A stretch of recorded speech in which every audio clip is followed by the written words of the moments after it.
Ouais,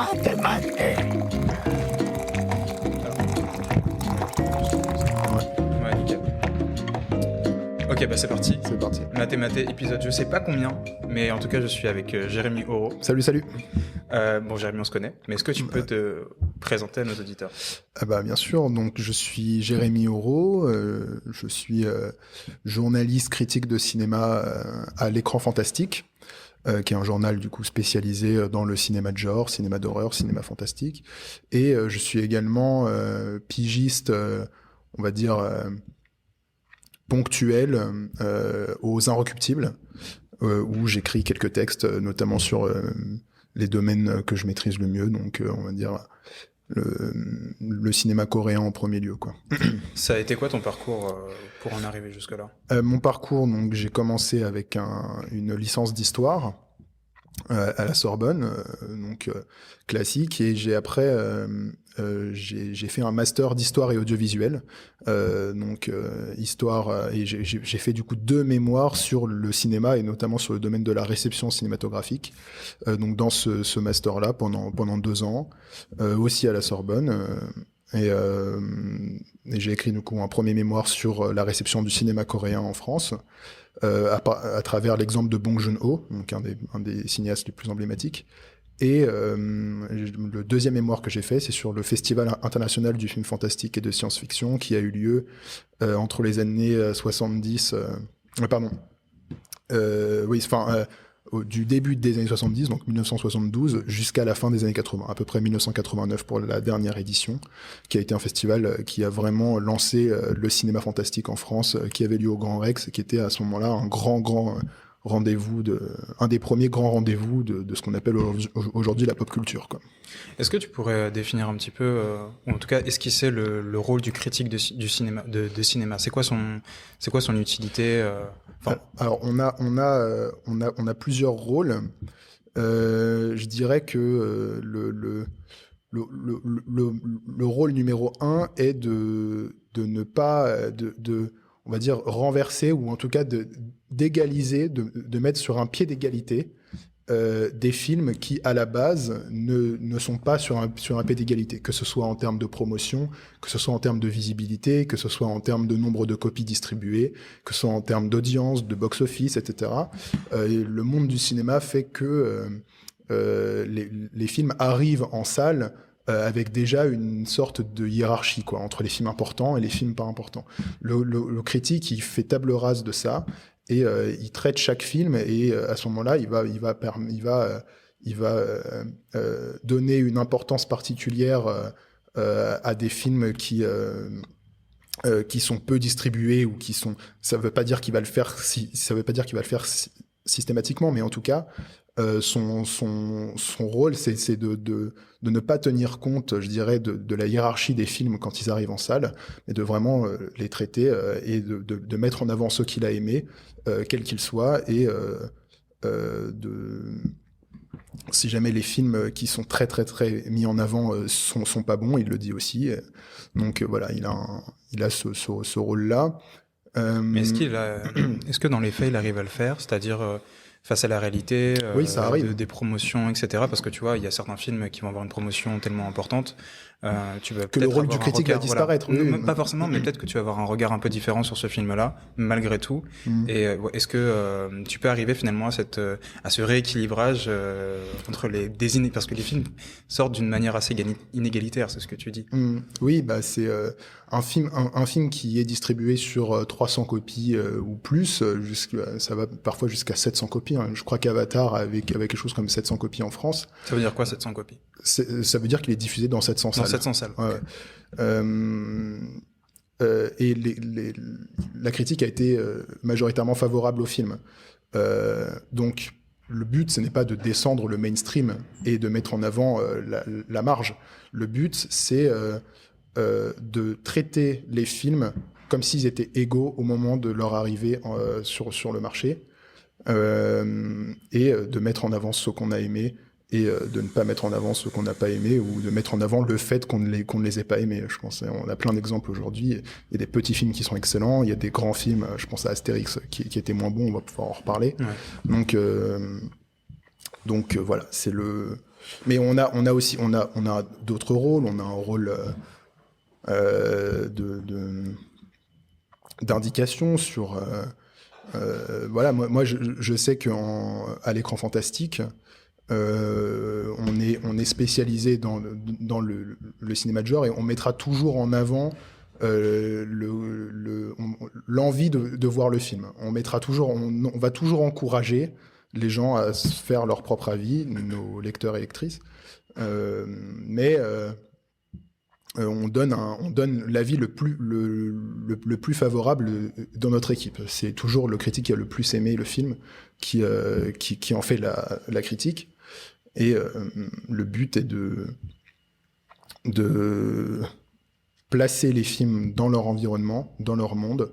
Et c'est grâce à la critique il y a des grandes histoires sur certains films.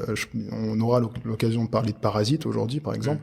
Parasite n'aurait pas eu la carrière extraordinaire qu'il a eue s'il n'avait pas été porté aussi par la critique et par les avis positifs sur le film, quoi. Je voulais parler avec toi d'un truc que j'ai vu hier sur Twitter qui m'avait semblé assez intéressant et surtout à mettre en relation avec ton travail. C'était par rapport aux critiques de jeux vidéo. Et il y avait, apparemment, c'est quelque chose que je sais pas, mais apparemment, il y a pas mal de gens qui sont pas contents parce que les critiques de jeux vidéo ont le 20 sur 20 facile pour les jeux vidéo AAA. Et je regardais un petit peu, c'était une critique qui se plaignait de ça sur Twitter, quoi, qui disait non, c'est pas normal, vous êtes un peu trop dur avec nous, enfin nous les critiques de jeux vidéo. Et il y avait un mec qui a répondu en quelque chose qui m'avait semblé finalement assez pertinent, où il lui disait le fait le fait de mettre des 20 sur 20 à tous les jeux AAA au final. Ils le font à chaque fois? Bah, ils le font souvent, je pense à des trucs sûrement. Genre Zelda ou God of War, mais ils le font. Des fois, il y a des déceptions. Bah sûrement. Et en fait, le fond de ma question, c'est quand tu fais une critique par exemple sur un jeu vidéo et que tu te bases sur ton objectivité à toi, enfin sur ton sentiment sur le jeu vidéo à toi et que tu te bases pas sur des critères spécifiques, par exemple je sais pas les graphismes, la musique, etc. Tu vas sortir une critique qui va correspondre à tout ce que toi tu en attends. Mais c'est vrai qu'il y a un public aussi qui attend quelque chose de ta critique et parfois qui attend des choses très précises. C'est comme quand tu vas te renseigner pour acheter un nouveau téléphone, tu vas regarder, je sais pas, si toi tu veux avoir un focus sur la photo, si c'est la photo que t'aimes bien, tu vas regarder sur les critiques le paragraphe sur les photos. De même que si t'aimes bien les graphismes dans un jeu vidéo, peut-être que tu vas te concentrer un peu plus sur la partie graphisme de la critique en soi. Et ma question c'était, est-ce que pour le cinéma on peut faire ça, ou alors parce que le film c'est un tout, on peut pas juste dire la musique c'était bien, la cinématographie, la photographie c'était bien et les dialogues c'était bien, et est-ce que tu vois un peu ce que je veux dire? Ça c'est effectivement moi, je vois pas la critique de cinéma comme un assemblage des différentes parties. Je vois pas, pour moi, un film, effectivement, c'est un tout, et je vais avoir du mal à me dire, la musique était bien, par contre, le dialogue était pas bien, mais la photographie était bien, mais le montage était épileptique. Le rôle du critique, c'est d'essayer de faire ressentir au lecteur ce que lui a ressenti dans le film. C'est-à-dire, c'est de reproduire une émotion, d'utiliser l'argumentaire critique pour essayer de décrire ce que toi, tu as ressenti comme émotion devant le film, que ce soit des émotions visuelles ou narratives, et d'en faire part. Donc, le critique, il doit pouvoir mettre des mots sur ce qu'il a ressenti devant le film. Et il doit donc plus la critique, j'ai envie de dire, est terre à terre, genre la photographie, les acteurs, etc. Pour moi, moins elle est pertinente. Une critique, tu peux la lire sans forcément. Il y a certaines critiques, on ne dirait même pas que ça parle de film, tu vois.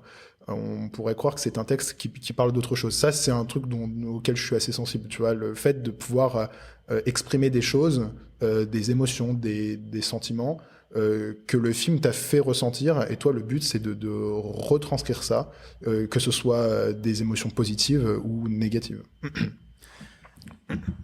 Parce que le style d'écriture, ça importe finalement beaucoup dans la manière dont on lit une critique. C'est vrai qu'il y a des critiques. Un critique est un auteur. Un critique est un auteur. Ouais, donc toi, c'est vrai que t'as une formation t'as une formation littéraire, on peut le dire même carrément, j'ai l'impression. Oui, bien sûr. Et ça t'aide du coup dans ta manière d'écrire. D'ailleurs, comment tu fais? Parce que concrètement, tu utilises quoi? Des figures de style? Enfin, est-ce que tu essaies d'avoir une écriture un peu sophistiquée? Ou est-ce que juste tu laisses libre cours à ton impulsion créatrice dans ta manière d'écrire?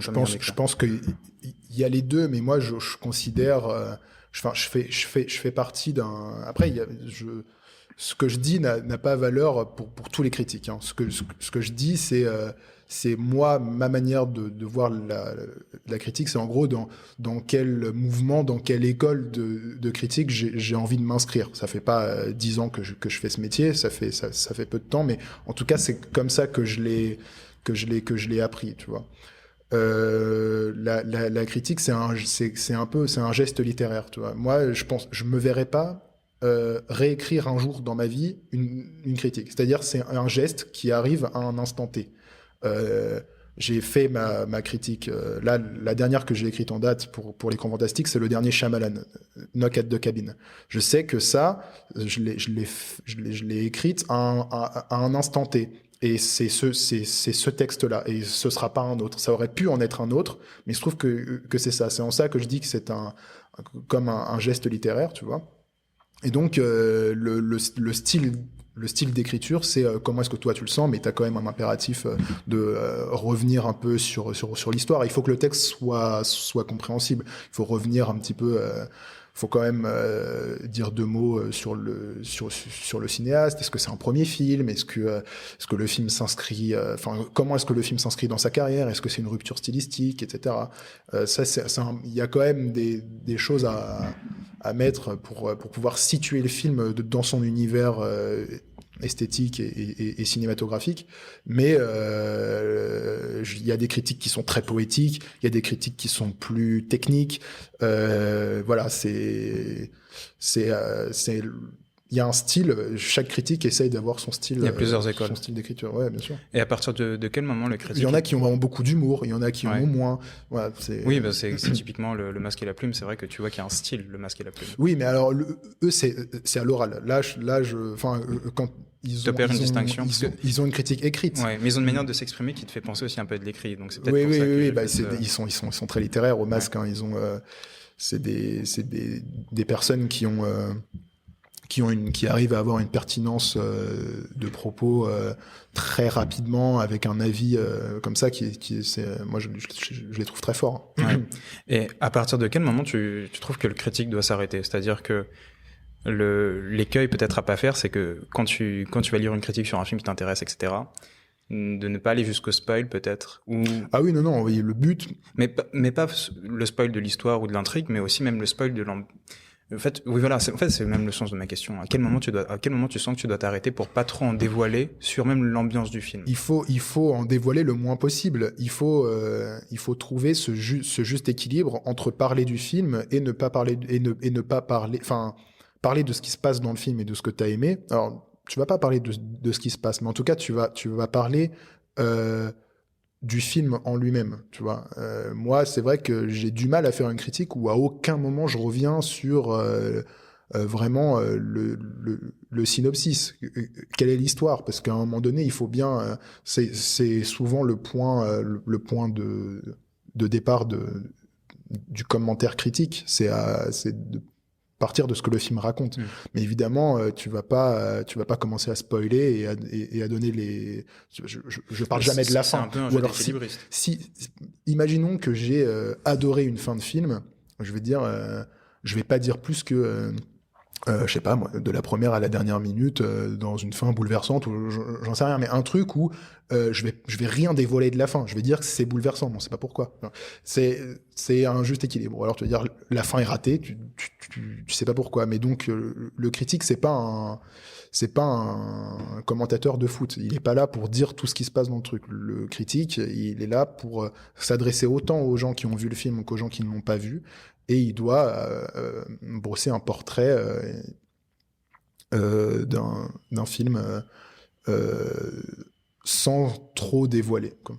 Et finalement, c'est un métier qui est très technique, qui est très complexe, parce que ça fait appel à des capacités d'analyse, mais aussi à des capacités d'écriture qui sont pas forcément évidentes, parce que j'ai l'impression que c'est aussi un peu un rôle d'équilibriste que tu joues, parce que tu dois, d'un côté, si c'est un film que tu as bien aimé ou pas, même d'ailleurs, donner des indications sur ce que tu as vu, sans trop en dévoiler pour la personne qui va aller le voir. Donc c'est vrai que ça, c'est un aspect qui est assez intéressant, et qui m'amène sur la prochaine question, qui est, c'est quoi le processus, en fait, que tu suis dans l'écriture d'une critique, et surtout, est-ce que quand tu regardes un film que tu sais que tu vas critiquer, est-ce que tu le regardes de la même façon qu'un film que tu regardes, je sais pas, pour ton plaisir ou juste pour ta curiosité? Alors pour la première partie de la question, le processus, honnêtement, j'en ai pas vraiment. Il y a des, je vais avoir du mal à, enfin, s'il y avait un processus, toutes les critiques écrites par un critique suivraient le même cheminement analytique, ce qui n'est pas le cas. Donc c'est suivant, en fait, c'est en fonction du film, en fonction de ce qu'on en a vu, de ce qu'on a aimé dans le film, de ce qu'on a envie de mettre en avant, et à ce moment-là, on construit le commentaire critique comme ça. Et la deuxième partie de la question, c'était est-ce que je le regarde oui, un critique, c'est avant tout un spectateur, hein. On a tous été, tous les critiques sont des spectateurs. L'objectivité n'existe pas en termes d'appréciation, esthétique. Voilà. Donc, toute critique est subjective, mais le truc, c'est que le critique, il doit évidemment, quand il arrive dans une salle, il doit laisser sa chance au film. Ça, c'est sûr que si t'arrives dans une salle en ayant décidé que t'allais pas aimer le film, il y a, on va dire, une espèce de rupture, j'ai envie de dire, du pacte d'honnêteté entre le film, le critique et le futur spectateur, lecteur de la critique. Il faut tous les critiques, que ce soit le cinéaste que tu aimes le plus ou que ce soit un cinéaste que tu n'aimes pas, tu dois laisser sa chance au film, selon moi. Et puis après, tu peux être surpris. Ouais, non mais carrément. Et en tant qu'expert, tu vois, j'imagine que tu as une manière assez spéciale de regarder finalement des films. Et je voulais faire un parallèle avec le foot. C'est-à-dire que... Allons-y. En plus, on a ce point commun tous les deux. Mais tu vois, au fur et à mesure que je regarde le foot dans ma vie, c'est-à-dire que j'ai commencé à regarder le foot il y a à peu près peut-être 15 ans, je remarque, et c'est normal, que ma perception des mouvements, ma perception des formations, 4-4-2, 4-2-3-1, etc., tu vois, je fais attention à des détails auxquels je faisais pas attention avant quand je regarde un match. Et ça m'arrive aussi un petit peu pour le cinéma. Maintenant, je fais un peu plus attention à la photographie, je fais un peu plus attention à la musique, etc. Et c'est vrai que du coup, pour les experts qui regardent le foot, ils font tout de suite attention à certains détails qui sont très importants.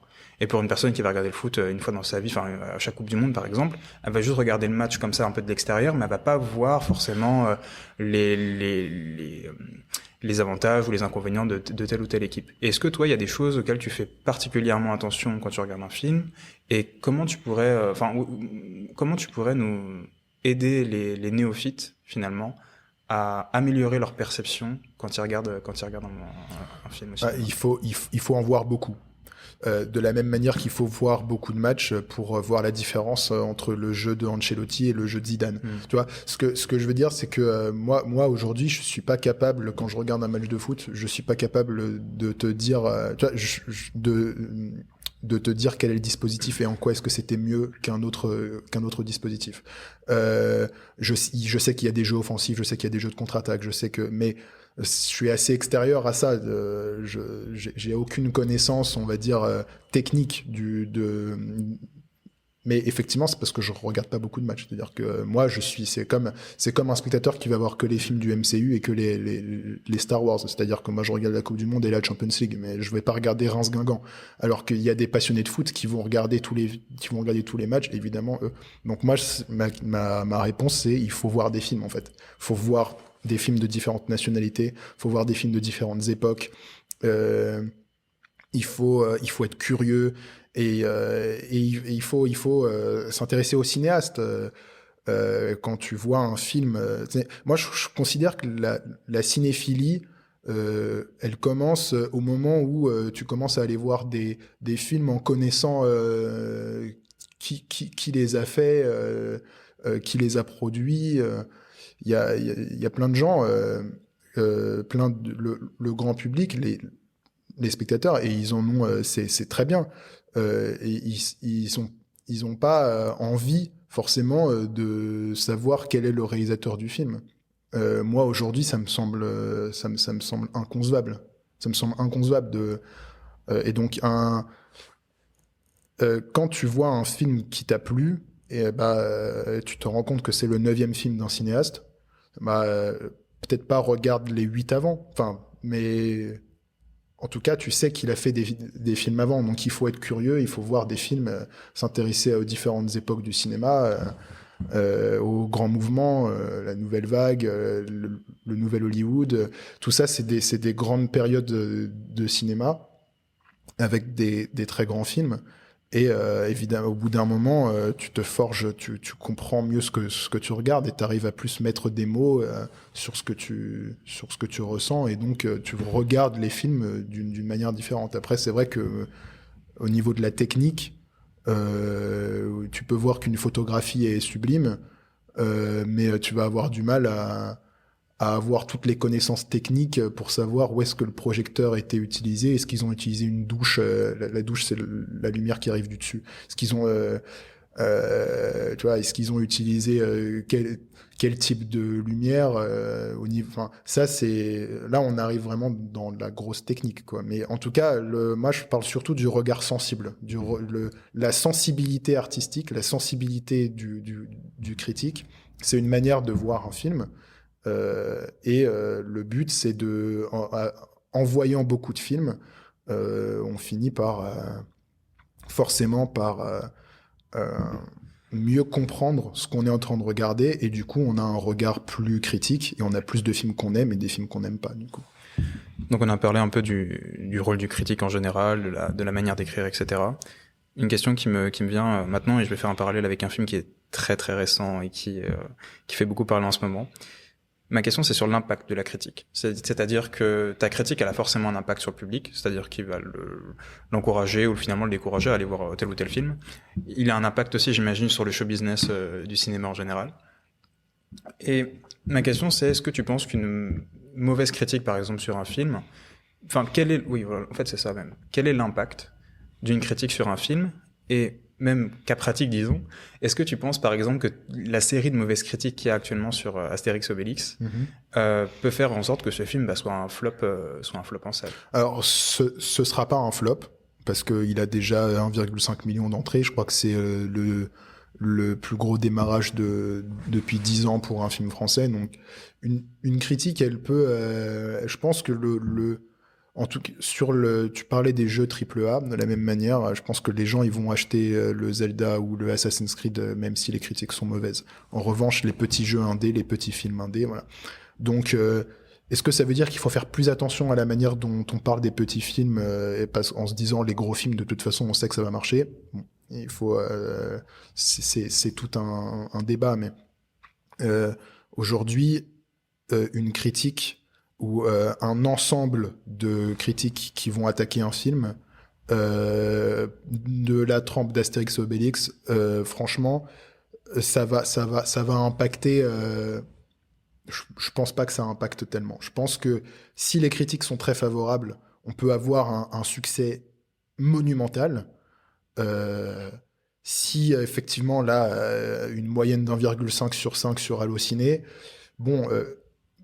Peut-être que le succès ne sera pas monumental, mais il sera conséquent. De toute façon, les gens vont voir ce film-là, de la même manière que de toute façon, les gens vont voir les derniers films de super-héros. Et même quand des films se font assassiner, je veux dire, tu prends Venom 2, par exemple.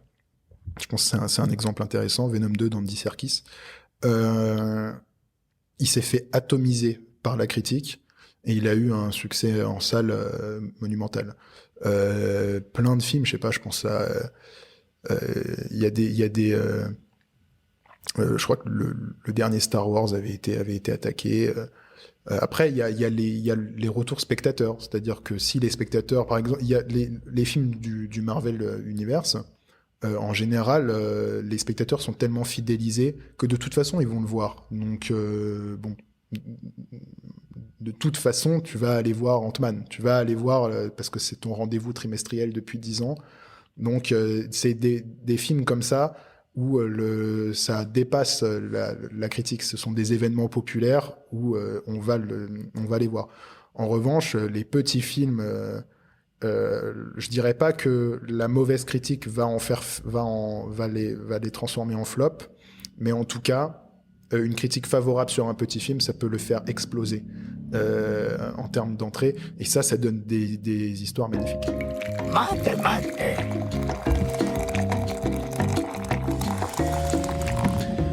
Donc, Jérémy, dans le cadre de ton master en histoire audiovisuelle, tu as rédigé un mémoire de recherche sur Bong Joon-ho. Ouais. Est-ce que tu peux nous parler un peu de Bong Joon-ho en général, qui il est déjà, et le film principal, je pense qu'on pense au même qu'il a réalisé, et c'est quoi ce film, et pourquoi il est important? Alors, Bong Joon-ho, donc c'est un réalisateur sud-coréen qui a réalisé son premier film qui s'appelle Barking Dogs Never Bite en 2000, il me semble, 2000 ou 2001. Mais ça n'a pas été un très grand succès au box-office. Je crois qu'il est passé assez inaperçu en Corée, et il n'est pas sorti en France. Il a été distribué que dans une édition DVD plus tard. Par contre, son deuxième film est considéré aujourd'hui comme vraiment cultissime en Corée et dans le monde. C'est un des films les plus importants du cinéma coréen contemporain, qui s'appelle Memories of Murder, qui revient sur l'affaire, donc le premier tueur en série coréen, donc dans les années 80, il me semble. Par la suite, il a fait plusieurs films. The Host, qui ressort dans une version restaurée en 4K début mars, c'est un événement assez important, parce que c'est un très grand film. Ça a été pendant longtemps le plus grand succès du cinéma coréen en Corée en termes de box-office. Il a réalisé un court-métrage. Il a réalisé un court-métrage aux côtés de Léos Carax et d'un autre cinéaste français dont le nom m'échappe, dans un recueil du coup de 3 courts-métrages qui s'appelait Shaking Tokyo. Il a réalisé Mother, donc un autre film, et puis après il est allé à Hollywood, qui a fait 2 films hollywoodiens, donc Snowpiercer, le transperce-neige, donc avec Chris Evans, exactement, et aussi avec Song Kang-ho, donc l'acteur coréen, donc son acteur fétiche qui traverse sa filmographie.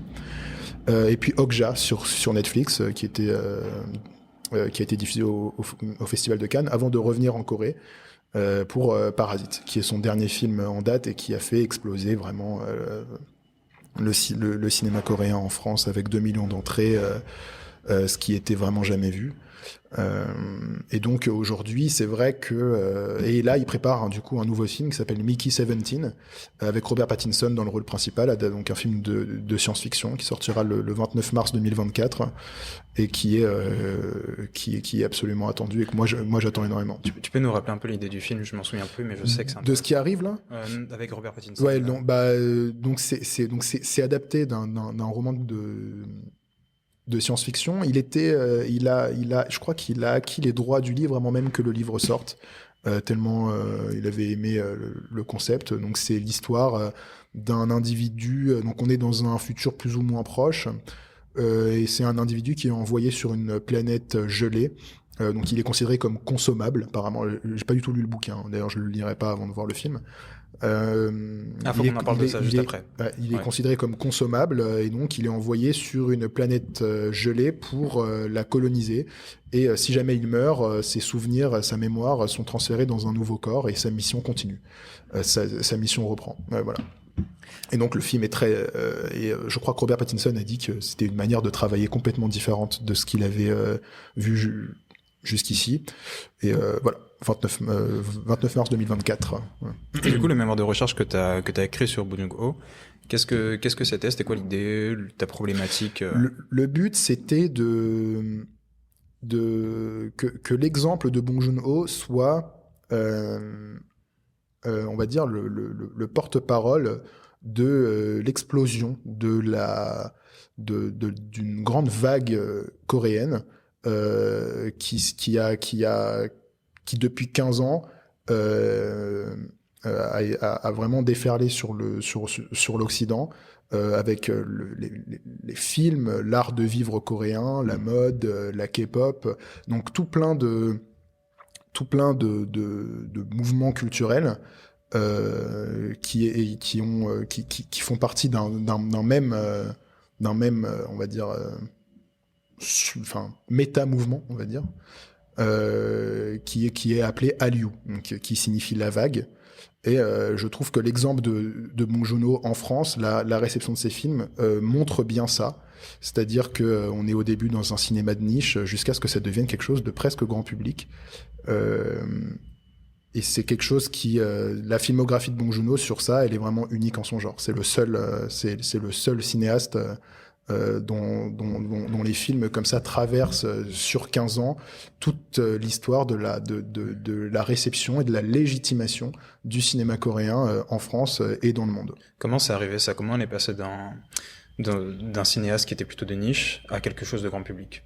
Bah, les films sont bons. Les films sont bons. Ouais, ça ne fait pas tout. Les films sont excellents. Après, ça prend le cinéma coréen en France, il prend sa source dans les années 60. Ce que je veux dire, enfin, les relations cinématographiques entre la France et la Corée du Sud, ça prend sa source dans les années 60, au moment de l'ouverture du centre culturel français à Séoul, qui est une instance culturelle qui était la seule à ce moment-là à diffuser du cinéma qui n'était pas censuré. Et donc les cinéastes coréens aujourd'hui qui ont la cinquantaine, ils étaient adolescents dans les années 70-80. Et ils sont allés dans ce centre culturel-là et ils ont vu des films français. Ils ont vu des films de la Nouvelle Vague. Ils ont vu des films de Romer, ils ont vu des films de Truffaut, ils ont vu des films de Godard. Et ils ont forgé leur cinéma sur la richesse de ces échanges cinématographiques avec la France. Et donc toute cette génération-là de cinéastes, donc Bong Joon-ho, Park Chan-wook sur lequel on reviendra, Na Hong-jin, Kim Ji-woon, Hong Sang-soo, Im Kwon-taek aussi, il me semble, et bien d'autres cinéastes, font tous partie d'un grand mouvement qui s'appelle d'une grande famille qui s'appelle la génération du centre culturel. Et ça ne se limite pas que aux cinéastes, c'est aussi des acteurs, c'est aussi des critiques, c'est aussi des auteurs. Donc c'est toute une génération d'artistes sud-coréens qui ont découvert le cinéma français et par la suite, du coup, ils ont commencé à faire des films du coup au début, à la fin des années 90, début des années 2000, et un cinéma qui se réclame, enfin qui est héritier de cette articulation culturelle entre la France et la Corée du Sud. Et donc c'est vrai que c'est des films qui ont toujours été pour la plupart très appréciés par la critique française, mais moins maîtrisés par le grand public, que ce soit parce que la critique française a retrouvé certains schémas ou certains oui, ils ont été sensibles à ça, en tout cas dès le début. Je sais que parmi le film Ivre de femmes et de peinture, c'est un film coréen qui est sorti en 2000 ou en 2001, et je crois qu'il a reçu un prix à Cannes. Et puis par la suite, il y a Old Boy en 2003 de Park Chan-wook qui a un grand prix, qui a le grand prix du jury au Festival de Cannes, qui était présidé à ce moment-là par Tarantino. Il me semble d'ailleurs qu'il loupe la Palme d'Or à genre 2 voix, un truc comme ça. Et donc c'est des films qui ont été portés par la critique, mais qui faisaient pas beaucoup d'entrées. Par la suite, Old Boy, ça a été une rupture parce qu'il a fait, il y a eu énormément de ventes de DVD. Et ensuite, donc Memories of Murder, The Host, c'est des films comme ça qui ont été portés par la critique. Je crois que Bong Joon-ho, il y a aucun de ces films qui a une moyenne presse en dessous de 3,8 sur 5, quoi, un truc comme ça. Je te parle d'Allociné, c'était l'étude que j'avais faite, qui est une moyenne extrêmement élevée, quoi. Donc ça a été porté par la critique, parce qu'ils ont retrouvé dans ce cinéma, je sais pas, un savoir-faire, mais en même temps quelque chose de vraiment nouveau et de jamais vu, quoi. Jusqu'à des films comme Snowpiercer qui étaient plus grand public, et jusqu'à Parasite où on a 2 millions d'entrées, alors qu'il n'y a pas un seul acteur qui est connu par le. Donc on voit bien que il y a eu, avec Bong Joon-ho, il y a eu une rupture entre un cinéma qui était vraiment un cinéma de niche et qui est devenu quelque chose de plus apprécié par le public. Est-ce que le cinéma coréen il a des caractéristiques qui lui sont propres? Une certaine manière de filmer, une certaine manière de... Franchement, ce serait très difficile de le dire parce que à la fois les cinéastes sont très différents entre eux, mais il y a toujours il y a un sens du plan. Je dirais que moi, ce qui me fascine dans le cinéma coréen, c'est leur maîtrise du ralenti. C'est un truc. Je trouve que que ce soit dans des films, je pense à JSA de Park Chan-wook qui est son premier film, qui se passe à la zone démilitarisée entre la Corée du Nord et la Corée du Sud. Il y a des séquences au ralenti, ce qui sont parmi les plus belles que j'ai vues. Bong Joon-ho est un génie du ralenti aussi, dans quasiment tous ses films. Donc s'il fallait que je dise un aspect qui me fascine dans le cinéma coréen, c'est leur maîtrise du ralenti. Ouais.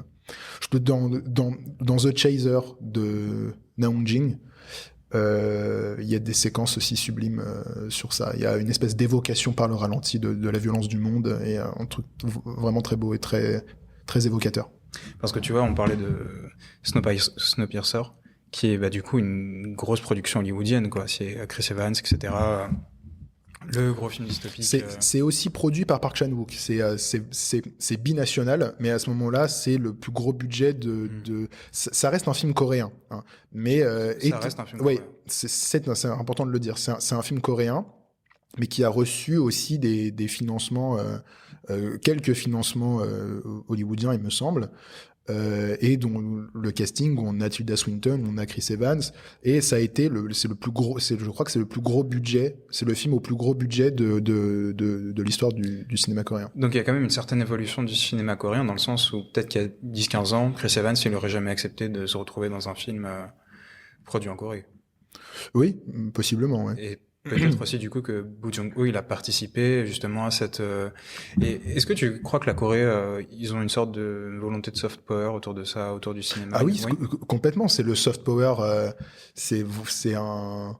Je sais pas. On pourrait appeler ça le Korean way of life, tu vois, pour reprendre l'expression américaine. C'est l'idée de montrer la culture coréenne comme une culture forte qui est capable de passionner l'Occident. Et on le voit aujourd'hui, presque sur certains aspects, cette passion pour la culture coréenne et pour les stars sud-coréennes, elle vient, entre guillemets, passer par-dessus d'autres passions, on va dire, plus occidentales. Pour te donner un exemple, dans quelques mois, il y a la série HBO The Idol qui va sortir. C'est la série de The Weeknd, voilà, avec Lily Rose Depp dans le rôle principal. C'est une série qui est très attendue. C'est par le créateur d'Euphoria, Sam Levinson. Et dans cette série, il y a la chanteuse principale, chanteuse-rappeuse de Blackpink, qui s'appelle Kim Jennie, donc du groupe de K-pop. Mais il suffit de voir que ce soit sur les réseaux sociaux, que ce soit sur YouTube, la hype autour de la série, c'est pas la hype de The Weeknd et de Lily Rose Depp, hein. C'est la hype de Kim Jennie dans cette série. C'est incroyable. Il y a une attente autour de cette actrice, donc c'est ses débuts en tant qu'actrice. On ne sait pas quel va être son personnage, et pour le moment dans les bandes annonces on a que des petites bribes comme ça, mais c'est impressionnant combien est-ce que l'attente autour du premier rôle de Kim Jennie sur un écran dans une série éminemment occidentale, vous avez à ce moment-là le fait que ce soit une star de la K-pop, ça a complètement submergé la hype autour de The Weeknd ou autour de Lily Rose Depp. Et ça, moi, je trouve ça passionnant. Ça fait changer la série Dimension un peu. Ah oui, mais moi, honnêtement, la hype autour de la série serait pas du tout la même. L'attente autour de cette série, elle est fondée à 60% sur ça, ou en tout cas, c'est comme ça que ce qu'on voit sur les réseaux sociaux, c'est le bilan qu'on peut en tirer. J'ai aussi une autre peut-être intuition par rapport au cinéma coréen, c'est-à-dire que je le trouve peut-être particulièrement engagé par rapport au cinéma d'autres pays. Mais peut-être que c'est une mauvaise interprétation de ma part parce que je me base aussi sur Bong Joon-ho qui, lui, est un cinéaste engagé. Lui est très engagé. Honnêtement, je sais pas s'il est plus engagé qu'un autre. Je parle du cinéma coréen. Je sais pas si le cinéma coréen est plus engagé qu'un autre. Sais pas. Non, honnêtement, je pense. Je ne sais pas. Faudrait voir. En tout cas... Bong Joon-ho, lui, oui, il fait un cinéma social, il fait un cinéma marxiste, il fait un cinéma... un cinéma marxiste qui quand même réussit particulièrement bien. C'est ça peut-être même tout le paradoxe, qu'il arrive à faire, quasiment des blockbusters en partant vraiment de problématiques sociales. Par exemple, tu prends Parasite, c'est typiquement une histoire de lutte des classes finalement. Ouais, mais alors c'est pas un blockbuster Parasite. Pour le coup, Snowpiercer est un blockbuster marxiste. On a une révolte du bas, des opprimés, le fond du camion, quoi. Vraiment, ce train, c'est voilà, qui remonte wagon après wagon, qui remonte dans l'échelle sociale. Bon, à la base, c'est une bande dessinée française, hein, ça d'ailleurs, faut le préciser. Donc oui, c'est sûr que Snowpiercer, c'est un film qui même, enfin, on le voit, c'est-à-dire que c'est un blockbuster et pourtant Bong Joon-ho ne s'est pas perdu sur les thèmes qu'il traite, quoi. D'ailleurs, on pense même, on sait que c'est ça qui l'a intéressé en premier lieu. C'est un film de SF, mais ce qui l'a intéressé en premier lieu, c'est la métaphore de la société, la métaphore de l'humanité. Et est-ce que tu penses pas que ce serait du coup l'inspiration qu'il a eue vis-à-vis de la France, moi je parle de Bong Joon-ho, qu'il a eu justement, il s'est pas mal inspiré de la France, etc. Et oui, c'est justement ça qui l'a amené à s'engager dans son cinéma. Il est passionné par Claude Chabrol, qui a toujours fait un cinéma qui est basé sur, enfin, c'est pas tout son cinéma qui est basé sur ça, mais c'est un grand aspect de la carrière de Claude Chabrol, c'est l'opposition entre les riches et les pauvres, entre les opprimés de la société et les dominants. Je crois que la cérémonie de Claude Chabrol, c'est une des inspirations, c'est un des films piliers dans la cinéphilie de Bong Joon-ho et d'autres, hein, Que la bête meurt en fait partie aussi. Et il y a d'autres cinéastes français qui l'ont inspiré. Je pense à Henri-Georges Clouzot aussi. Donc lui est très engagé. Par contre, je pourrais pas dire que le cinéma coréen est plus engagé qu'un autre cinéma. J'ai pas l'impression que Park Chan-wook fasse un cinéma si engagé que ça. J'ai l'impression que Park Chan-wook c'est autre chose, quoi. Moi, c'est un de mes cinéastes préférés, mais c'est moins politique, en tout cas. C'est pas que c'est pas politique, c'est moins politique, à part JSA, Oldboy est assez, bon, tu vas me dire, en tout cas, il est moins basé, il fonde moins son imaginaire sur l'étude de la société. Voilà, c'est ça que je veux dire. Il va plutôt étudier l'humain, tu vois, la violence humaine, la noirceur humaine, mais moins, c'est plus humain que politique ou sociétal, quoi. Est-ce que tu penses qu'on est à l'âge d'or du cinéma coréen actuellement? L'âge d'or? Ouais. Ou est-ce que justement ça commence? Est-ce que Bong Joon-ho a initié qu'il a ouvert quelque chose et ça y est, ça va libérer les possibles? Ou est-ce qu'on est au paroxysme, tu penses? Non, je dirais qu'on est...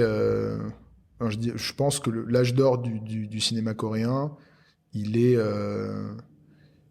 entre 2003, je dirais que Oldboy, c'est...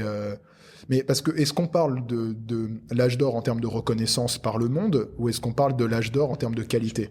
Plus en termes de qualité. En termes de qualité, oui, on est au milieu. En fait, on est en pleine nouvelle vague coréenne depuis 15 ans. Voilà. Depuis 20 ans maintenant, parce que tu vas me dire maintenant ça date. Hein.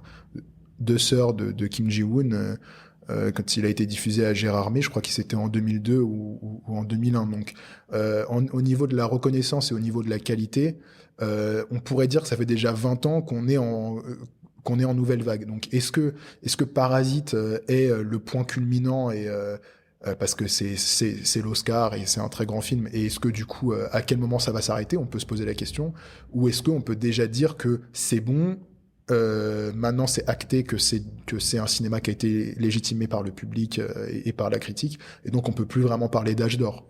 Je saurais pas dire. C'est aussi combien de temps dure un âge d'or. Est-ce qu'un âge d'or peut durer 30 ans ou est-ce qu'il dure 5 ans? S'il dure 5 ans, moi je dirais qu'on est entre 2004-2005 et 2010. Si on prend plus large, ouais, moi je dirais que à partir de Ivre de femme et de peinture jusqu'à Burning de Lee Shandong était très bien, et puis jusqu'à Parasite aujourd'hui.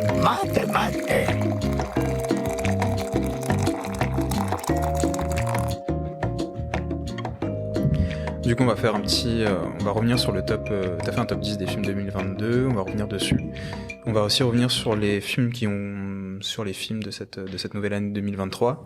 Mais avant, je voulais revenir sur une remarque que j'ai fait précédemment par rapport au livre et au film. T'as dit que tu voulais pas lire le livre du film avec pour Robert Pattinson. Le prochain Bong Joon-ho, oui, c'est ça. j'ai envie d'y aller. Tu veux pas. J'ai envie de rien savoir. Ouais, en fait. ça. Ça va être dur de pas regarder les bandes annonces et tout, mais j'ai envie d'arriver dans cette salle comme un spectateur qui vraiment découvre. Tu vois, j'ai rien envie de voir, quoi. Parce que toi, tu fais plutôt partie du coup de ce genre du genre de personne qui va pas lire forcément le livre avant de regarder le film. Parce que tu vois, il y a souvent cette dichotomie, je pense. C'est-à-dire que il y a les gens qui vont dire mais c'est un débat assez stérile, tu vois, qui vont dire le livre c'est toujours mieux que le film, etc. Mais moi je me place plutôt dans une autre approche où je me dis finalement ça m'offre deux histoires complètement différentes sur un univers que je peux aimer énormément. Par exemple, si je prends Dune, je me pose cette question. J'allais prendre l'exemple, donc c'est bien. Excellent. Tu vois, j'allais prendre Dune et j'allais te dire, je sais pas parce que les livres sont déjà sortis, quoi. Je sais pas si je vais lire les livres en avance ou si je vais regarder. J'ai lu le bouquin avant de voir Dune. Ça dépend. Ça dépend des films. Honnêtement, moi, je suis pas un très grand lecteur. C'est rare que j'arrive dans une salle de cinéma en ayant lu le livre. Mais des fois, je me prive pas pour le lire. Mais il y a d'autres. C'est vrai que Dune. Il y a un côté livre culte de la SF, tu vois. J'avais vu le film de David Lynch avant de voir déjà j'avais pas aimé le film de Lynch pour plein de raisons et j'avais pas lu le bouquin à ce moment-là. Le film de Lynch est sorti dans les années 60 70. Donc quand je suis arrivé dans cette salle pour le film de Villeneuve, j'avais lu le bouquin parce que je me disais c'est pas la découverte de l'histoire qui m'intéressait avant tout. C'est l'adaptation. Non, c'est Villeneuve, ce qui m'intéressait. Villeneuve. Ce qui m'intéressait, c'était de voir comment est-ce que Villeneuve allait donner vie à cet univers-là. Parce que Villeneuve, pour moi, c'est avant tout un imagier. C'est avant tout un gars qui a une vision. Tu reconnais un plan de Villeneuve à la seconde, quoi. Il a une manière de façonner ses décors, de façonner ses plans en fonction de ce qu'il filme, et il filme toujours quelque chose depuis son virage SF, donc avec Premier Contact, il a vraiment, selon moi, il a créé une nouvelle science-fiction. Pour moi, c'est ni plus ni moins que ça. C'est que pour moi, aujourd'hui, je trouve que Premier Contact est un chef-d'œuvre. Je trouve que Dune Partie 1 est un chef-d'œuvre. Par contre, je n'aime pas du tout Blade Runner 2049, mais pas pour son aspect visuel. Je trouve que visuellement, et c'est justement parce que le film est visuellement à tomber par terre, que ça m'a autant déçu au niveau du scénario et du récit et de la manière dont c'était raconté. Mais tu vas me dire, j'aimais pas le premier Blade Runner non plus. Celui de Ridley Scott, je l'aime pas. Je pense que l'histoire de Blade Runner, je m'en fous, j'aime pas. Mais visuellement, le côté cyberpunk était à tomber par terre. Donc, moi, Dune, c'était avant tout ça qui m'intéressait. C'était comment est-ce qu'il va donner vie à cet univers de SF. Donc, j'avais lu le bouquin avant, quoi. Le Bon Juno, c'est pas du tout pareil. Le Bon Juno, c'est pas un livre culte, c'est un livre qui vient tout juste de sortir, et en gros, je serais jamais tombé dessus si j'avais pas su que Bong Joon-ho l'écrivait, que Bong Joon-ho l'adaptait. Donc c'est pas du tout la même manière de voir le truc. Je vais pas lire le bouquin parce qu'il va y avoir le film. Tu vois, je vais lire le bouquin et puis s'il y a un film qui arrive, moi ok. Mais Mickey 17, c'est un livre que j'aurais pas lu, dont j'aurais même pas entendu parler probablement si Bong Joon-ho n'avait pas été à la manœuvre sur l'adaptation. Donc quand j'ai su qu'il faisait ça, moi ce qui m'intéresse avant tout, c'est de voir le film. Par contre, une chose est sûre, c'est que peu importe la qualité du film, derrière je lirai le bouquin pour savoir ce qu'il a voulu en faire. Ce qu'il a voulu en faire, comme il l'a adapté. Ouais. Sur l'année 2022, tu penses que tu as regardé combien de films, honnêtement? Oula, grosso merdo. En 2022, honnêtement, j'en ai pas vu tant que ça parce que à un moment donné, j'étais en stage aux Inrecuptibles pendant 3 mois et j'ai pas pu voir beaucoup de films. J'avais mon mémoire à rédiger et tout, donc j'ai vu moins de films que j'aurais voulu. Mais donc, et puis à ce moment-là, j'étais pas encore critique. Parce que je fais maintenant j'écris j'écris seulement depuis septembre pour l'Écran Fantastique. Donc le nombre de films que j'ai vus, je sais pas, ça doit être de nouveaux films en salle, 70 ou 80 à peu près. Du coup sur 70-80, t'en as sélectionné 10 dans ton top 10 ouais, j'ai fait un top 10. Ouais, alors là on va faire 5 films du top 10. Voilà, on y va là. On fonce, on va revenir sur 5 films du top 10. Ouais. Bah, je te laisse commencer. Alors, je me souviens plus on va dire que tous les 4 ouais, moi ce que j'aimerais faire c'est ça. Ce que j'aimerais faire c'est pas c'est faire un je pense qu'il n'y a pas d'ordre entre les 4 premiers films dont je vais te parler, en termes de hiérarchie, sauf le dernier qui est vraiment mon film préféré de l'année, parce que les autres sont à différentes places du top 10.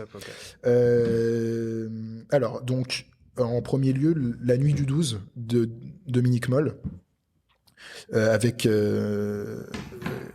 Bastien Bouillon, qui est vraiment la révélation selon moi du film. Je l'avais jamais vu. C'est un acteur que je connaissais très peu. C'est le jeune flic.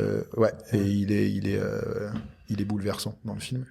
Donc, La Nuit du 12, ça raconte l'histoire d'un féminicide dont on n'a jamais su le coupable. Et moi, ce qui me passionne dans le film, c'est que c'est une information qu'on apprend dès la première seconde. C'est-à-dire que la première seconde, on nous dit, voilà, en France, seulement 80% des crimes sont élucidés. Ça, il y a un pourcentage comme ça. Et donc, forcément, 20% ne sont jamais élucidés. Ce film raconte l'un de ces crimes. Point. Voilà. Et donc, ce qui est extraordinaire, c'est qu'il n'y a pas de suspense. On sait qu'on va sortir de là dégoûté. On sait qu'on va sortir de là frustré. Vraiment. Et pourtant, le film réussit à nous mettre face à nos attentes de spectateurs sur est-ce que tu veux que la famille de cette femme qui a été tuée, est-ce que tu veux qu'elle ait justice, ou est-ce que toi, en tant que spectateur, tu veux juste savoir qui est le coupable? Tu vois, ça te met un petit peu face à tes envies de spectateur, ta condition de spectateur, ce qui est un truc qui revient dans le prochain film dont on parlera. Je trouve que ça questionne vraiment notre place de spectateur face à ce genre d'histoire sordide. Et le film est extraordinaire. Il y a une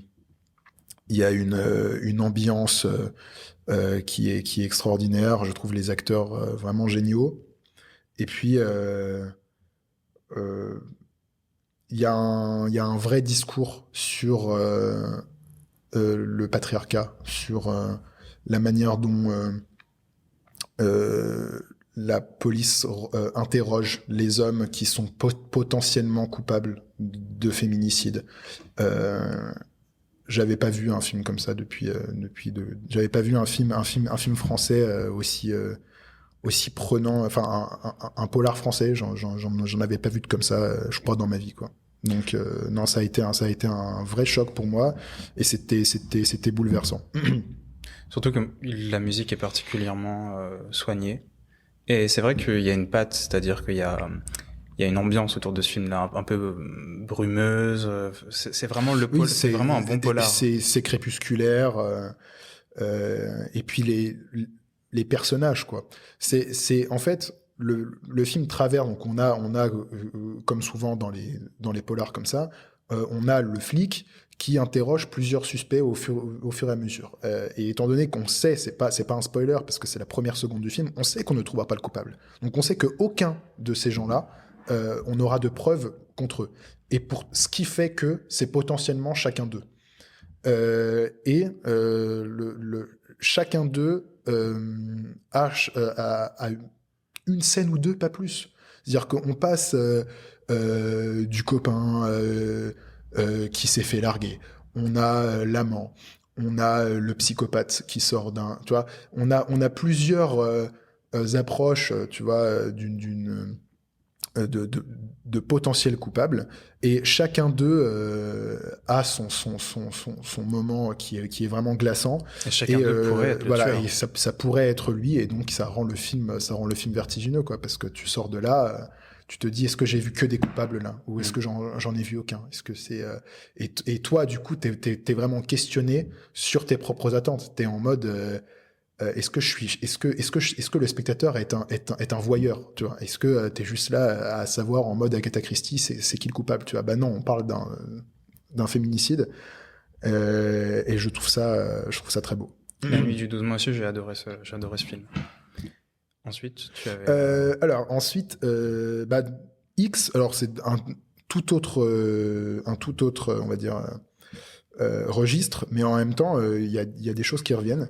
Donc X de Ty West, un film d'horreur que j'avais envie de mettre en avant, qui est pour moi le meilleur film de genre de l'année. Donc ça raconte l'histoire on est au tout début de l'industrie du porno aux États-Unis. Au moment où alors en fait on apprend, parce que moi pour le coup je ne savais pas que à cette époque-là, donc on est alors par contre au niveau de l'époque, on est dans les années 70, je dirais, à peu près. C'est des espèces les tournages de porno sont des trucs itinérants, en fait. C'est une équipe de tournage avec le réalisateur, l'ingénieur du son, l'acteur et l'actrice, quoi.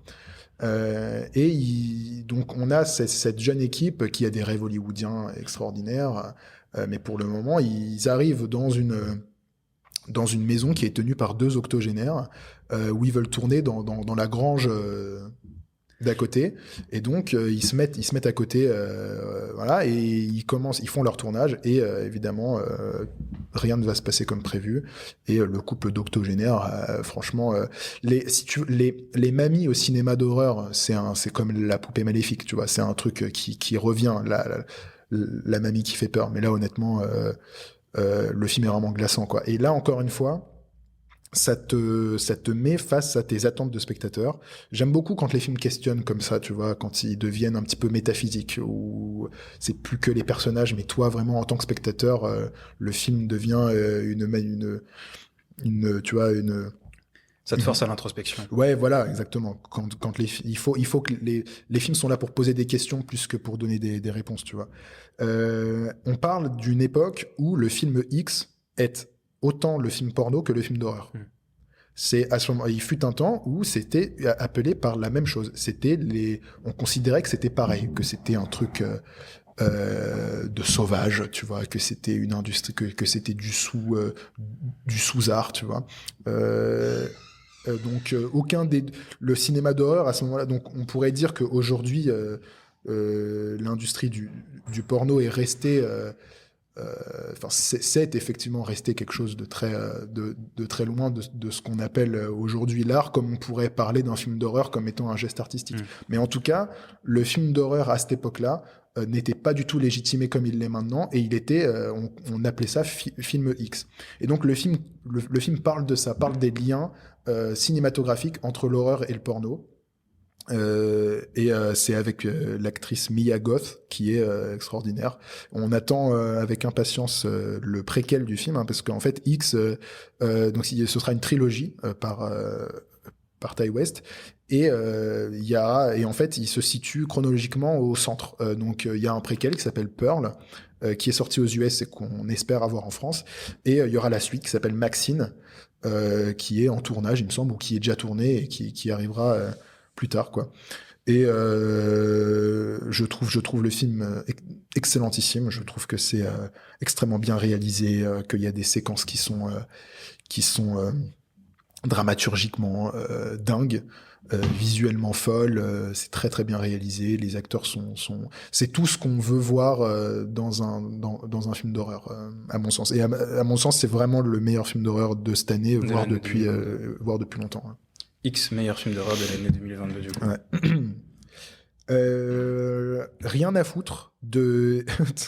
rien à foutre. C'est sûr que là, c'est hors contexte. Le prochain film, donc Rien à foutre, de Emmanuel Mar et Julie Lecoustre, avec Adèle Exarchopoulos dans le rôle principal.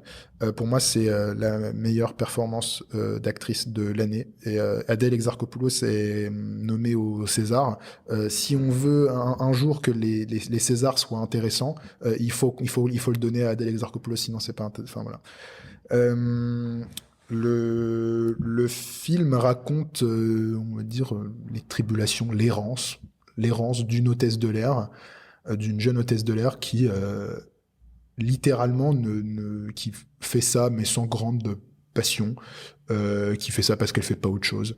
Et pour moi, c'était un film je sais pas, qui m'est resté en mémoire, duquel je me remets pas complètement, ou en tout cas duquel je me remets moins que d'autres films, tu vois, où j'ai vraiment trouvé ce personnage fascinant, son errance fascinante.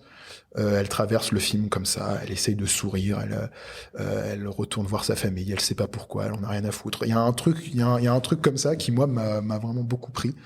C'est un premier film aussi, faut le souligner, tout comme un film dont on parlera plus tard, qui est sorti en début d'année là, et je trouve que pour un premier film, j'ai trouvé ça hyper impressionnant. Et puis c'était très réaliste. Je trouve la réalisation, on a l'impression que c'est une story en fait. On a l'impression de regarder une story j'ai vraiment été porté par le truc, et c'est comme La Nuit du 12, c'est les deux films français qui m'ont vraiment marqué cette année, quoi. Tu peux me rappeler le réalisateur de ce film? Ils sont deux, Emmanuel Mar et Julie Lecoustre. Et c'est un premier film. Ouais, c'est leur premier film. Et ils ont prévu quelque chose d'autre? Je sais pas du tout. Non, là, je sais pas du tout. Ouais. Rien à foutre. Du coup, voilà. dans le top, là on fait un ouais, ça fait top partie 5. du top 10, ouais. Voilà. Et donc le dernier film, alors c'est un petit film, hein, il est pas très très connu. Alors ça s'appelle Avatar. Ouais, pardon. Pardon, excuse-moi. C'est les films qui étaient c'est les films qui étaient en deuxième dans ta liste. Oui, c'est mon deuxième de la liste, un petit film, Avatar, la voix de l'eau. Je sais pas si tu as entendu parler. Non, pas trop. C'est sorti quand? C'est ça. Non, mais qu'est-ce que tu veux que je te dise? C'est un avis polémique, donc il va falloir que tu le motives là pour le coup. Oui, mais bon, moi j'ai vu le premier Avatar en 3D en 2009 quand j'avais 10 ans et demi, tu vois. Et c'est un film qui m'a accompagné, qui a accompagné mon enfance, qui a accompagné mon adolescence. Il me semble que c'est le premier film de James Cameron que je voyais, hein, parce qu'après, du coup, j'ai vu les autres. J'ai découvert Terminator, j'ai découvert Titanic plus tard. Mais c'est vrai que Avatar, ça restera toujours un de mes chocs ciné de jeunesse, en fait. Peut-être même le premier. Moi, je me souviens pas, en fait. Je me souviens pas d'un film qui m'est émerveillé, mais je veux dire l'émerveillement de l'enfant, tu vois. Je dirais, il y a Spider-Man 3 que j'aime moins aujourd'hui. Spider-Man 3 de Sam Raimi, j'étais allé le voir, je crois qu'il est sorti en 2007. J'avais du coup 8 ans. Et je l'ai vu au cinéma et ça m'avait émerveillé aussi. Mais c'est vrai que Avatar, c'est un choc, quoi. Et donc, je me disais, si Avatar 2 a réussi à me faire retomber dans mon enfance, réussi à me faire replonger dans cet imaginaire-là, jusqu'à oublier, on va dire, qui je suis devenu sur le plan cinéphile, tu vois. En gros, est-ce que je vais être déçu ou pas? Et moi, je me disais, franchement, j'attendais le film énormément. Je l'attendais depuis 2015, enfin depuis les premières annonces. Je l'ai vu être reporté année après année. À un moment donné, je me suis demandé s'il allait vraiment sortir. Et au final, James Cameron, il a encore une fois, pour moi, il a encore une fois montré qui était le boss, en fait, qui était le patron, avec un film qui est d'une perfection visuelle à tomber par terre. Il réinvente tellement de choses, et à travers une histoire simple. C'est-à-dire que moi, il y a un truc que je ne supporte pas. Enfin, il y a un discours que j'ai du mal à entendre, et qu'on entend énormément à propos d'Avatar, c'est l'histoire est nulle. Et j'ai vraiment le sentiment que on ne peut plus avoir des histoires simples sans qu'il y ait des multiverses, en fait, sans qu'il y ait, tu vois là, Avatar, c'est un film, c'est une odyssée familiale. On n'a pas 12 000 scènes post-génériques avec, tu vois. Et je trouve que ça, c'est un truc. Avatar, ça. C'est presque vintage en fait, c'est presque devenu vintage. Là, il y a énormément de critiques qui ont remis des lunettes 3D pour la première fois depuis genre 10 ans, tu vois.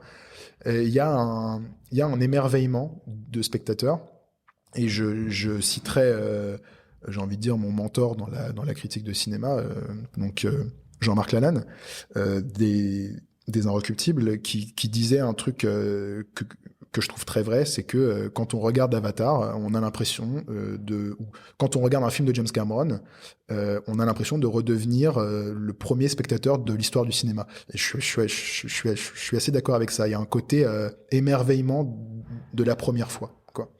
Et donc Avatar 2, ouais, moi ça a répondu à toutes mes attentes. J'ai trouvé ça sublime, j'ai trouvé ça bouleversant. Et honnêtement, je ne sais pas si Avatar 3, tu vois, étant donné qu'il sort dans 2 ans, je me dis, est-ce que pour apprécier un film Avatar, est-ce qu'on n'a pas besoin de genre 10 ans d'attente? Tu vois, je me dis ça. Je serais très curieux de voir si le 3 me bouleverse aussi, ou si maintenant c'est devenu une saga, comme tu regardes n'importe quelle saga, tu vois. Mais c'est vrai que celui-là, c'est un film qui s'est épanoui dans l'attente chez moi, qui s'est épanoui dans une espèce de fébrilité comme ça, de est-ce que ça va, est-ce que je vais vraiment retomber en enfance? Et j'ai vraiment trouvé le film extraordinaire à ce niveau-là, quoi. C'est quoi le meilleur film de l'année 2022 pour toi? Le meilleur film, j'ai l'impression, je pourrais dire que c'est Avatar, hein, mais non, cette année, le film que j'ai envie de retenir, c'est Decision to Live de Park Chan-wook. Et on revient sur la Corée. Ouais, on revient sur la Corée, donc oui, Decision to Live, c'est un film qui m'a rappelé, je pense, ça m'a rappelé que peut-être mon cinéaste préféré, c'est Park Chan-wook. Je me pose encore des questions, je sais pas. Parfois, c'est Bong Joon-ho, ça oscille. Parfois, ça peut être Christopher Nolan, ça peut être Martin Scorsese. Mais c'est vrai que c'est un film qui m'a dit, mais en fait, le plus grand metteur en scène du monde, c'est peut-être Park Chan-wook, parce que encore une fois, il s'est réinventé.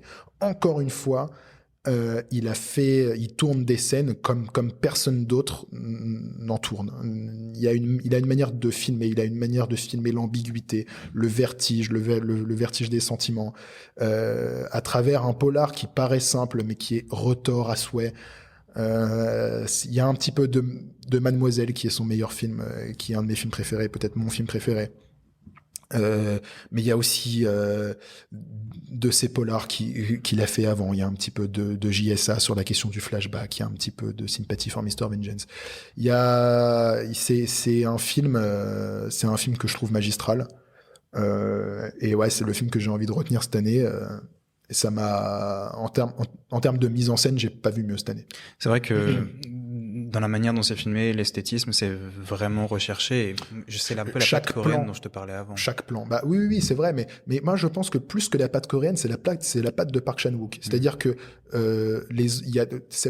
si c'était la patte coréenne, en fait, les réalisateurs seraient interchangeables. Mais est-ce aucun autre cinéaste une empreinte coréen tellement forte que finalement ça impacte c'est un des piliers, c'est un des piliers de la nouvelle vague coréenne, parce que Old Boy est aujourd'hui le film culte du cinéma coréen, j'ai envie de dire contemporain, comme La Servante de Kim Ki-young est un film culte du cinéma coréen pour les débuts du cinéma coréen, c'est-à-dire autour des années 60 à peu près. Donc oui, il a influencé son monde, mais aujourd'hui il est le meilleur selon moi. Il est l'un des meilleurs.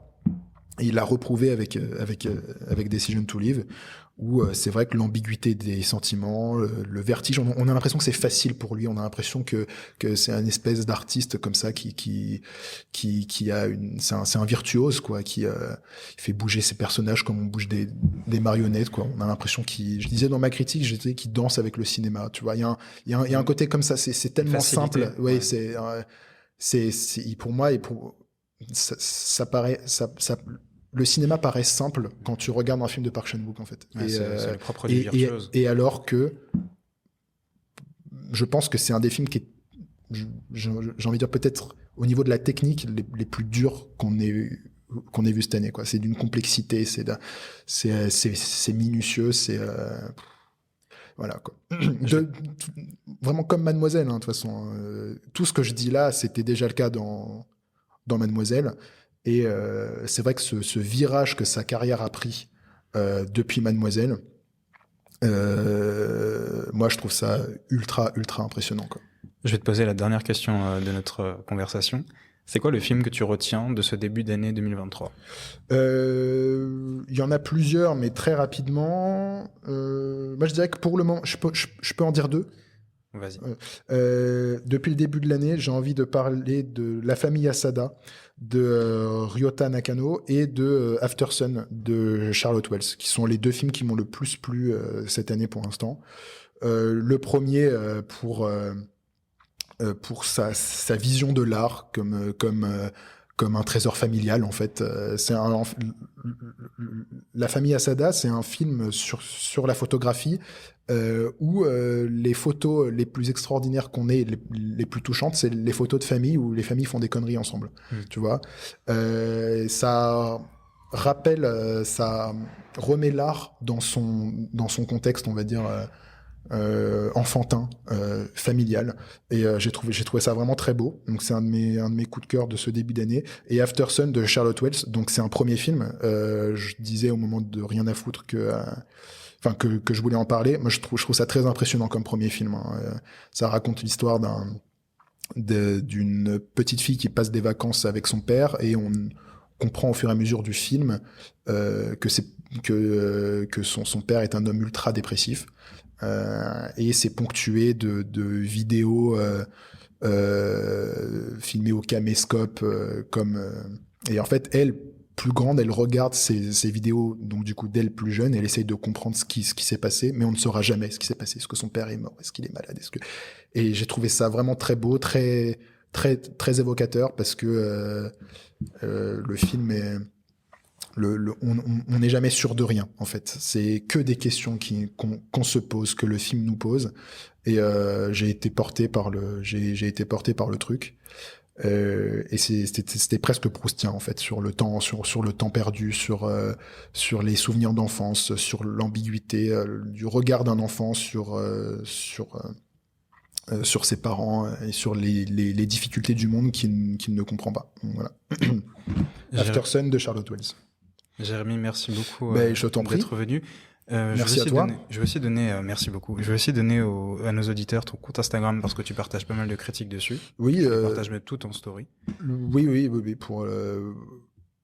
pour la plupart, et sauf les critiques qui terminent dans le magazine pour lequel je travaille, mais sinon je donne un avis rapide, ou en tout cas le plus rapide et concis possible sur mon compte Instagram. Ouais. Donc ton Instagram c'est @jérémie_IE_6 Oro. O-R-O. Voilà, exactement. Super. Bah, merci beaucoup en tout cas. Bah, je t'en prie. Merci à toi.